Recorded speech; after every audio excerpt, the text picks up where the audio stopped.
அஸ்ஸலாமு அலைக்கும் வரஹ்மத்துல்லாஹி வபரகாத்துஹு. அல்லாஹும்ம ஸல்லி அலன்-நூரி வ-அஹ்லிஹி. ரமலானுடைய கடைசி 10 ஒற்றை இரவுகளில் லேலத்துல் கத்ரை எதிர்பார்த்து கொள்ளுங்கள் அப்படின்னு நமது இறை தூதர் ஸல்லல்லாஹு அலைஹி வஸல்லம் நமக்கு கூறியிருக்காங்க. அதை பற்றி பெரும்பாலும் எல்லாருக்குமே தெரியும். காரணம், 1000 மாதங்கள் இபாதத்து செய்தால் நமக்கு என்ன பிரதிபலன் கிடைக்குமோ அதே நன்மையை தான் இறைவன் நமக்கு வைத்திருக்கின்றான். அதுவும் எல்லாருக்கும் தெரியும். இனி தெரியாதவர்கள் இருந்தால் புரிந்து கொள்ளுங்கள். 1000 மாதங்கள் இபாதத்து செய்த அந்த பிரதிபலனை நமக்கு அல்லாஹு தாலா தருகிறான். மற்ற நாட்கள் போலையோ அல்லது மற்ற மாதங்களை போலையோ அல்ல. இந்த ரமலான் மாதத்தில் லேலத்துல் கத்ர் எதிர்பார்க்கப்படும் இந்த நாட்களில் துனியாவுடைய தேவையும் நாளை ஆகிரத்துடைய தேவையும் குறைந்த நேரம் கொண்டு நிறைவேற்றி எடுக்கக்கூடிய நாம் ஏதாவது ஒரு இபாதத்து செய்தால் இன்ஷா அல்லாஹ் நாம் ஆசைப்பட்டதை இறைவன் வழங்குவான். நமக்கு துனியாவை விடையும் அதிகமாக தேவை ஆகிறது தான். ஆனாலும் எந்த ஒரு அடியானும் இந்த துனியாவில் சந்தோஷமாக வாழணும் அப்படின்னு ஆசைப்படாம யாருமே இருக்க மாட்டாங்க. அப்ப துனியாவிலும் சந்தோஷம் கிடைக்கும், நாளை ஆகிரத்திலும் உன்னதமான ஒரு இடத்தை அல்லாஹு தாலா நமக்கு வழங்குவான். இந்த ஒரு வாழ்க்கையில் ஒரு அடியான் ஒரு இபாதத்து செய்தால் 83 வருடம் இபாதத்து செய்த அந்த பிரதிபலன் அவருக்கு கிடைக்கிறது. அதே போலவே நாம் பிரார்த்தனை செய்யும் போது நமக்கு கிடைக்கக்கூடிய பிரதிபலன் நாம் ஒரு தடவை இறைவனிடத்தில் கேட்கும்போது 83 வருடம் நாம் கேட்டதற்கு சமமாகிறது அந்த பிரார்த்தனை. லேலத்துல் கத்ரை எதிர்பார்க்கக்கூடிய வருகின்ற தினத்தில் நாம் ஓத வேண்டிய திக்ர், குர்ஆன் ஓதுவது, தொழுகைகள், அதுபோல சூரா, இவற்றை உங்களிடம் பகிர்ந்து கொள்கிறேன்.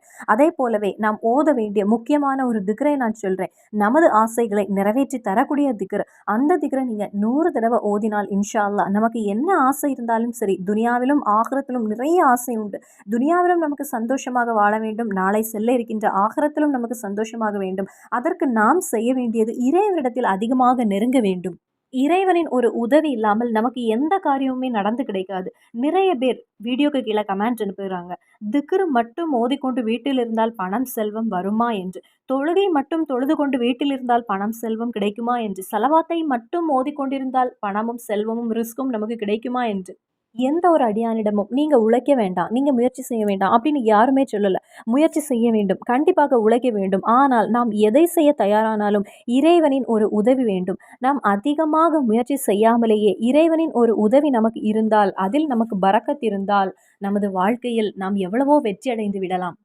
அதில் நமக்கு எந்த சிரமமும் தெரியாது. சிலரை பார்த்தாலே தெரியும், அதிகமாக இரவும் பகலுமாக முயற்சி செய்து உழைத்து போராடி கொண்டிருப்பாங்க. ஆனால் அவர்களுக்கு எதுவுமே கிடைக்காமலேயே இருக்கும். எதுவுமே அவர்களுக்கு இல்லை. அதிகமாக பணம் கையில் வந்தும் அது கடல்ல போட்டது போல் எதற்கும் போதாத ஒரு நிலை வந்தவர்களும் உண்டு. அவர்களுடைய வாழ்க்கை முழுவதுமாக தரித்திரமும் முசீபத்தும் மட்டுமே அனுபவிக்கக்கூடியவர்களும் உண்டு.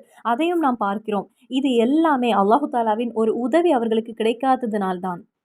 இறைவனின் ஒரு உதவி இருந்தால் குறைந்த பணம் கிடைத்தாலும் அதில் பரக்கத் இருக்கும், மன சமாதானம் இருக்கும், நல்ல ஒரு சந்தோஷம் மனதிற்கு இருக்கும், எல்லாமே கிடைத்தது போல் இருக்கும்.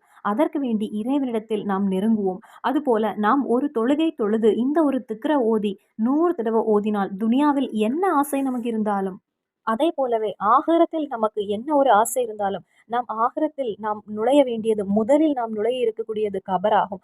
அங்கிருந்து சொர்க்கம் செல்லும் வரை நமக்கு எல்லாருக்குமே வெற்றி அடைய வேண்டும், வெற்றி அடைய வேண்டும் என்கிற ஆசை மட்டுமே நமது மனதில். அப்ப துனியாவிலும் ஆகிரத்திலும் நமக்கு வெற்றி கிடைப்பதற்கு நாம் இருக்கக்கூடிய இந்த கடைசி நாட்களில் எல்லா காரியத்திலும் வெற்றி அடைவதற்கான வாய்ப்பை நமக்கு இறைவன் வழங்கியிருக்கிறான். இது அதற்கான நேரமாகும், அதற்கு நமக்கு கிடைத்த ஒரு டைம் ஆகும். நாம் யாரும் இதை இழந்து விடக்கூடாது. நாம் நோன்பு வைத்து அதிக சோர்வுடன் தராவி தொழுகையெல்லாம் தொழுது நாம் வரும்போது நமக்கு அதிக சோர்வு உடலில் இருக்கும். அந்த சோர்வோடு நமது உடலில் அதிக தளர்வு இருக்கும். அந்த ஒரு தளர்வோடு நாம் இறைவிடத்தில் நெருங்கும்போது, நாம் எந்த ஒரு காரியமும் அதிக கஷ்டப்பட்டு செய்யும்போது அதற்கு தனி பிரதிபலன் நமக்கு கிடைக்கும். சிலர் சொல்வாங்க, தொழுகையுடைய முதல் நேரத்தில் நான் தொழுதேன், தொழுகையின் அழைப்பு வந்தவுடனே தொழ வேண்டும், அதுதான் சிறந்தது. வேலை எதுவுமே இல்லாமல் சும்மா இருந்து தொழக்கூடியவர்களை விடையும் அதிகமாக பிரதிபலன் இறைவன் யாருக்கு வைத்திருக்கிறான் என்றால், நேரமே இல்லாமல் அவர்களுக்கு கிடைக்கக்கூடிய அந்த 2 நிமிடத்தில் ஓடி வந்து தொழுதுவிட்டு போவாங்களே, அவர்களுக்கு தான் அல்லாஹு தாலா அதிகமான பிரதிபலனை வைத்திருக்கின்றான். அதனாலேயே லேலத்துல் கதிரை எதிர்பார்த்து நாம் நோன்பு வைத்து அதிக சோர்வுடன் அதிக தளர்வுடன் நாம் இந்த தொழுகையை தொழுகின்றோம். அதுவும் லேலத்துல் கதிரை எதிர்பார்த்து, அப்போ அதனுடைய நன்மையை, அதனுடைய சிறப்பையும் அதனுடைய நன்மையும் அல்லாஹு தாலா நமக்கு வைத்திருக்கக்கூடிய அந்த ஒரு நன்மை பற்றி சொல்ல வார்த்தைகளே இல்லை. அது போலவே தெரிந்தும் தெரியாமலும் செய்த எல்லா தவறுகளையும் இறைவன் நமக்கு மன்னித்து விடுகிறான். நாம் நினைப்போம் நாம் என்ன தவறு செய்தோம் அப்படின்னு.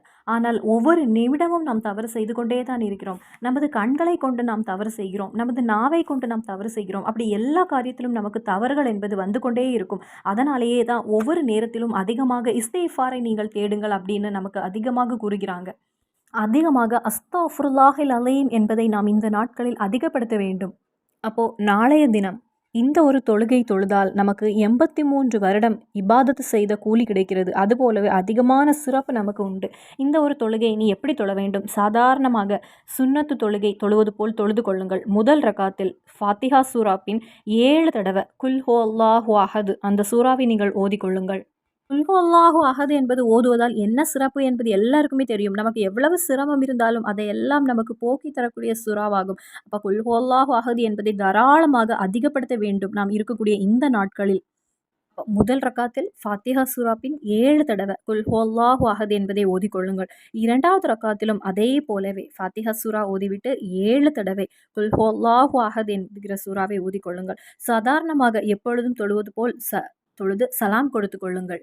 அதன்பின் சலாம் கொடுத்துவிட்டு யாரிடத்திலும் எந்த ஒரு பேச்சும் பேசாமல் இந்த ஒரு திக்ரை நீங்கள் அதே அமர்வில் இருந்து 100 தடவை ஓதிக்கொள்ளுங்கள். சுப்ஹானல்லாஹி வபிஹம்திஹி சுப்ஹானல்லாஹில் அலீம் வபிஹம்திஹி அஸ்தக்ஃபிருல்லாஹ். இந்த ஒரு திக்ரை நீங்கள் ஓதிவிட்டு என்ன ஒரு தேவை இருந்தாலும் சரி அதையெல்லாம் மனதில் வைத்து நாளைய தினம் நீங்கள் அதை ரப்பிடம் கேட்டுக்கொள்ளுங்கள். இன்ஷா அல்லாஹ் எதுவாக இருந்தாலும் சிரமம் இல்லாமல் அந்த காரியம் உங்களுக்கு நடந்து கிடைக்கும். யாரிடமும் பேசாமல் சலாம் கொடுத்துவிட்டு சுபஹானல்லாஹி வபிஹம்திஹி சுபஹானல்லாஹில் அலீம் வபிஹம்திஹி அஸ்தக்ஃபிருல்லாஹ் என்கிற திக்ரை நீங்கள் 100 தடவை ஓதி ஆத்மார்த்தமாக ரப்பிடம் உங்களது தேவை நீங்கள் கேளுங்கள்.